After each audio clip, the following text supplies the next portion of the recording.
குறைஞ்சிருக்கா? நாளுக்கு நாள் கூடிக்கொண்டுதான் இருக்குது, குறைஞ்ச மாதிரி தெரியல. அப்ப ஆயுதத்தை எடுப்பது என்பது முட்டாள்தனமான வேலை. நபிகள் ஸல்லல்லாஹு அலைஹி வஸல்லம் காலத்துல எவ்வளவோ பிரச்சனைகள், எவ்வளவோ போராட்டங்கள் வந்துச்சு. எப்ப இஸ்லாம் ஆயுதம் எடுக்க அனுமதிக்குதுன்னு சொன்னா ஹிஜ்ரத்துக்கு பிறகுதான் ஜிஹாத். இவர்கள் சொல்லக்கூடிய எந்த மார்க்கத்துக்கும் இஸ்லாத்துக்கு எந்த சம்பந்தமும் இல்லை. ஏன் கூடுதலா சொல்ல வேண்டியது இருக்கு? இந்த இளைஞர்கள் மத்தியில இந்த பைத்தியம் பிடிக்காம நாம் காப்பாற்ற வேண்டிய கடமை நமக்கு இருக்கு, பொறுப்பு நமக்கு இருக்கு. அப்ப குர்ஆன் அல்லாஹ் ஜிஹாத் சொல்றான், பாத்திருக்கியா? குர்ஆன் இந்த வசனம் இந்த வசனம் சொன்னா அல்லாஹ் குர்ஆன் நோன்பு வைக்க சொல்றான். ஒரு மாதவிடாய் பெண்ணை நோன்பு வைக்கிறாங்கன்னு அனுமதிக்கலாமா நாம? அப்ப ஹிஜ்ரத்துக்கு இந்த நாட்டிலே வாழ முடியாத என்ற ஒரு சூழ்நிலை உனக்கு வந்துச்சுன்னு சொன்னா, இந்த நாட்டை விட்டு நீ விரட்டப்பட்டேன்னு சொன்னா, அப்ப செய்யப்பா. இங்க உட்கார்ந்துகிட்டே ஜிஹாதுக்கு ஆள் சேர்க்கணும். இங்க உட்கார்ந்துகிட்டே ஆள் சேர்க்கிற அவன் இயக்கத்துக்கு இங்க தானே இருக்க. அப்ப இந்தியாவில் வாழ முடியுது. அப்ப இங்க ஜிஹாது கடமை அல்ல. நல்லா புரிந்து கொள்ளுங்கள். உங்களுக்கு ஜிஹாது கடமை அல்ல இந்தியாவில். ஆனா படிக்கிறது கடமை. படிக்கிறது கடமை. கத்தி எடுக்காட்டி ஏன்டா கத்தி எடுக்க நல்லா உங்களை கேட்க மாட்டான். படிக்காட்டி அல்ல ஏன்டா படிக்கணும், படிக்காட்டி ஏன்டா படிக்கணும் நல்லா உங்களை கேள்வி கேட்பான். இவர்கள் சித்தாந்தம் மூலஸ்தனமான சித்தாந்தம். இஸ்லாத்துக்கு இதுக்கு எந்த சம்பந்தம் இல்ல. குர்ஆன்ல ஒரு வசனம் இருக்கு. அல்லாஹ் தஆலா அந்த மூசா அலைஹிஸ்ஸலாம் இருக்காங்கல்ல, அவங்க ஒருத்தனை கொலை பண்ணிடுவாங்க. அந்த உரையாடல அவன் அழகா சொல்லுவான், நீ பூமியில அதிகாரத்தை விரும்புற, சீர்திருத்தத்தை விரும்பல. அப்ப இஸ்லாம் உலகத்திலே சீர்திருத்தத்தை விரும்புது, அதிகாரத்தை இஸ்லாம் விரும்பல. பவர் வேணும்னு நினைக்கிறான். அதுக்குதான் பாருங்களேன், அது சீர்திருத்த விரும்பாதனால தான் பவர் வேணும் நினைக்கிறவன் இந்த தலைவன் பூரா ஒளிஞ்சுக்குவான். இந்த குரூப் எல்லாம் பாருங்களேன், இது ரொம்ப காலமா இருக்கு. தலைவன் பூரா ஒளிஞ்சுக்குவான். ஒளிஞ்சுக்கிட்டு உங்களை பூரா ஆகிடுவான். நீ முட்டாளா, பேச்ச கேட்க நீ என்னப்பா முட்டாளாப்பா? இவர் மட்டும் சேஃபா உட்காந்துக்கு வரான், நீ மட்டும் அல்லாஹ் காண்டி ஜிஹாத் செஞ்சு, நீ அல்லாஹ் காண்டி ஜிஹாத் செய்வான். என்ன கொடுமை இது, என்ன துரோகம் இது? ஏன்பா நீங்க சிந்திக்க மாட்டீங்களா கொஞ்சம்? பையத்து வாங்கி என்னப்பா பையத்து வாங்கிட்டா? அப்ப பாரு, அங்க பாரு, இதை பாரு, குஜராத்தை பாரு, கோயம்புத்தூர் பாரு, வீடியோ போட்டு காமிட்டா உனக்கு அப்படியே சுள்ளுன்னு ஏறும். அச்சா மிதிச்சான்னு நான் கேட்கிறேன். உனக்கு இப்படி சுள்ளுன்னு ஏறுது. உன்னை படைச்ச இறைவன் இந்த சமூகத்தின் மீது உன்னை விட கூட இரக்கம் உள்ள இறைவனுக்கு கோவம் வராதா? இது அல்லாஹ்வுடைய பூமி, அவனுக்கு தெரியும் யாரை எங்க வைக்கணும்னு சொல்லி. இது முட்டாள்தனமான கருத்து அல்ல. இப்படி வச்சுக்குவாங்களா? உன்னை மட்டும் முன்னாடி விடுவானா? இதா மார்க்கம், இதா இஸ்லாம். அப்படி உனக்கு ஈமான் இஸ்லாத்தின் மேல நம்பிக்கை உறுதி இருந்து சொன்னா ரசூலுல்லாஹ் மாதிரி முன்னாடி வந்து நில்லுப்பா. என்ன அவன் செத்த சொர்க்கத்துக்கு போ.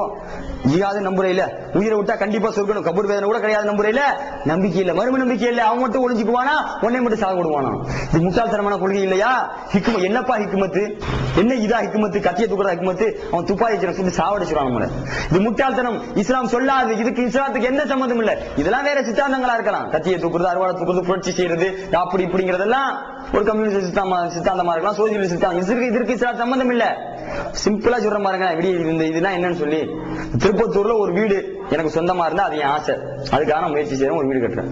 திருப்பத்தூர் எந்தா இருந்தா அது பேராசை, அவ்வளவுதான். சரிங்களா? அப்ப இதுக்கு என்ன வழி? இதுக்கு எதனா ஒரு வழியை இவங்களா ஒரு ஃபார்மேட் பண்ணி உங்களை மூலச்செலவு செய்து அப்படி இப்படி என்று சொல்றார்கள். இளைஞர்களை தயவு செஞ்சு இவர்கள் வழியில் போகாதீங்க. இதுக்கு என்னப்பா வழின்னா என்னப்பா வழிங்க பாரு, என்ன வழி? இன்னைக்கு இந்தியாவில் ஒன்னை விட சிறுபான்மை சமூகம் எது? நீ சிறுபான்மை, நம்ம சிறுபான்மை இருக்கும், அடி ஒன்னை விட சிறுபான்மை யாருப்பா? பிராமணிய சமூகம். பிராமணிய சமூகம். அப்ப இந்த பிராமணிய சமூகம் இப்படி ஒன்ன மாதிரி தான் ரோட்ல போராடுறாங்களா? இப்படி ஒன்ன மாதிரி தான் ரோட்ல இறங்குறாங்களா? நல்லா படிச்சு ஹையர் பொசிஷன்ல இருக்கு இருந்து கொண்டு அவர்களுக்கு என்ன தேவையோ அதை பூர்த்தி செய்து கொள்கின்றார்கள், அதை பூர்த்தி செஞ்சுக்கிறாங்க. அப்படி படிச்சு மேல வாப்பா, இது சாத்தியம் இல்லை. எது? ஐஏஎஸ் படிக்கிறது சாத்தியம் இல்லை. அதெல்லாம் நம்ம சமூகம் சாத்தியமா? நீங்க கேள்வி. படிச்சு மேல வாயா, இந்தியா ஓ நாடியா? ஏன் விரோதி நாடா நினைக்கிற? ஓ நாடு. படிச்சு அந்த பொசிஷனுக்கு நீ வா. புக்குல பாத்தீங்களா, இந்துத்துவ சிந்தனை நிறுத்தி விட்டார்கள். என்ன பண்றது? என்ன பண்றது? என்ன பண்ணு? பள்ளி கல்வி இயக்குநரகத்துக்கு நீ இயக்குநராக, ஐஏஎஸ் படி, மேல வா. நீ மாத்தியா? புக்கைய மாத்து. அவன் அந்த சிந்தனையை நுழைக்கிறதுக்கு ஆர்ப்பாட்டம் பண்ணானா, போராட்டம் பண்ணானா? படிச்சா மேல வந்தா நீயும் படி, மேல வா. இந்தியாவால இந்தியாவோட தலையத்தை நீ தீர்மானி. எல்லா தலையத்தை அல்லாதான் தீர்மானிக்கிறான். ப்ரொசீஜருக்கு சொல்றேன். இந்தியாவோட தலையத்தை நீ தீர்மானிப்பா. உன்னை எது தடுக்குது? எதுவும் தடுக்கல. பொய், அம்புட்டு பொய். அங்க சொல்றதெல்லாம் பொய். பின்னாடி போகாதீங்க. இன்னொரு காஷ்மீர் ஆக்கிறாதீங்க தமிழகத்தை. நம்ம நாடு இது. இந்த சுதந்திரக்கா நாம பாடுபட்டு இருக்கோம். எல்லாம் ஓப்பன் ஆகிதாங்க இருக்கு. எல்லாம் படிங்க. முஸ்லிம்கள் இன்னைக்கு ஐஏஎஸ் ஆகலையா? படிப்பா, படிச்சு மேல வாப்பா. நீ சந்தோஷமா இரு. நீ ஏன் உன்னை கஷ்டப்படுத்திக்கிற? இந்த பிராமணிய சமூக சூரனை என்ன பாருங்க, இன்னைக்கு இடஒதுக்கீடுக்காக நம்ம எவ்வளவு பெரிய போராட்டம் பண்ணி இருக்கிறோம். போராட்டமே இல்லாம இன்னைக்கு ஃபார்வர்ட் கம்யூனிட்டி இருக்குல்ல, இந்த பிராமணிய சமூகத்துக்கு இடஒதுக்கீடு இருக்கு தெரியுமா? இருக்காது. அவ்வளவு பிரெயினுங்க. போராட்டம் இல்ல, ஆர்ப்பாட்டம் இல்ல. இன்னைக்கு நீங்க இன்ஜினியரிங் கவுன்சிலிங்ல போய் பாருங்க, ஓசின்னு ஒரு காலம் இருக்கும், ஓபன் காம்படிஷன். பிசிஎம், பிசிசி, பிசிஎம்னா பிசி முஸ்லிம், பிசிசி, பிசி, எம்பிசி, எஸ்சி, எஸ்டிக்கு அப்புறம் ஒரு காலம் இருக்கும் எஃப்ஓசி. அப்படின்னா யாருக்கு தெரியாது. அதுல நம்பர் போட்டிருக்காது, என்ன ஒய் தான் போட்டிருக்கும். என்ன போட்டிருக்கும், ஒய் போட்டிருக்கும். என்ன ஒய்னா அங்க சீட் இருக்கா, என்ன எத்தனை சீட் சொல்ல மாட்டோம். அப்ப இன்னைக்கு எஃப்ஓசினா எஃப்சின்னு போடலாம், ஃபார்வர்ட் கம்யூனிட்டி எங்க தெரிஞ்சுக்கணும், எஃப்ஓசின்னு போட்டிருக்கான். எஃப்ஓசினா என்னன்னு கேட்டு பார்த்தா ஃபார்வர்ட் கம்யூனிட்டி. அப்படின்னா என்னப்பா, இந்த பிராமணன் இந்த மாதிரி இருக்காங்கல்ல ஃபார்வர்ட் கம்யூனிட்டி, அவர்களுக்கான இடஒதுக்கீடு. ஒய்யின்னு இருந்தா அங்க சீட் இருக்குமா, அங்க போய் எடுத்துக்கலாமா. ஓசியில முட்டை இருந்தா அங்க ஒய்யின்னு இருக்குமா.